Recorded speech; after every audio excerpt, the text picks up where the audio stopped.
এই যে গোল্ডু রানী, একটু ধূপ জ্বালিয়ে আনতো, একটু আমি বসবো, যা ধূপটা ঝপ করে জ্বালিয়ে নিয়ে আয়। হ্যাঁ যাচ্ছি।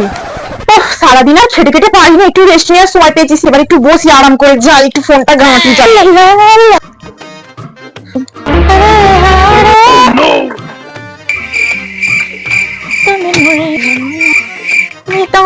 মা ধূপটা জ্বেলে দিয়েছি, এখানে দিয়ে দিচ্ছি। ও গোল্ডুর মা, আমি একটু ওই পাশে কলটা ঠিক করছি, তোমার গ্যাসটা জ্বালিয়ে একটু আগুন নিচ্ছি, যা হয় একটু হিসাব করো, আমি তোমাকে টাকা দিয়ে দেবো, ঠিক আছে? যাই, আমি মাথা নাড়ছে তো, যাই।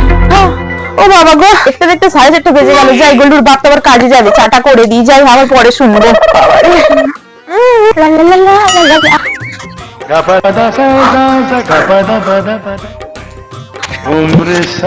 হ্যাঁ রে গোল্ডু, খারাপ শয়তানের বাচ্চা, তুই কি জীবনে মানুষ হবি না? কি বলেছিলাম ধূপ জ্বালিয়ে বলেছিলাম, তুই ধূপ জ্বালাতে কি করছিস? গ্যাসটাকে বন্ধ করে দিতে, আমার কত গ্যাস পুড়ে গেল।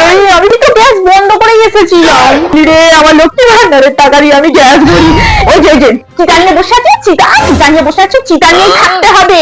রাত দিন ফোন ঘেটে ঘেটে ফোনের ভিতর ঢুকে যাবি, আমি ফোনটাই হয়েছে, কাল ফোনটাকে না নিয়ে দেখে তুই খালেতে ফেলে দেবো।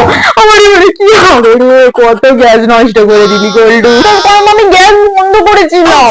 ও গোল্ডুর মা দিদি, তুমি তো কাল হেডফোন দিয়েছিলে, আমি তো তোমায় বারবার বলছি যে দিদি আমি তোমার গ্যাসটা একটু নিচ্ছি, হয়তো আগুন দরকার, আগুন নেবো, লোহা পোড়াবো, আমি বারবার বলছিলাম গো, একটু জোরে ডাকবে তো কবিতার মা, আমি গ্যাস বন্ধ করে দিয়েছি, না দেখে শুনে সবসময় কথা বলতে। দিদি আমি আমার মেয়েটাকে কত ভোগে ফেললাম তোমার জন্য।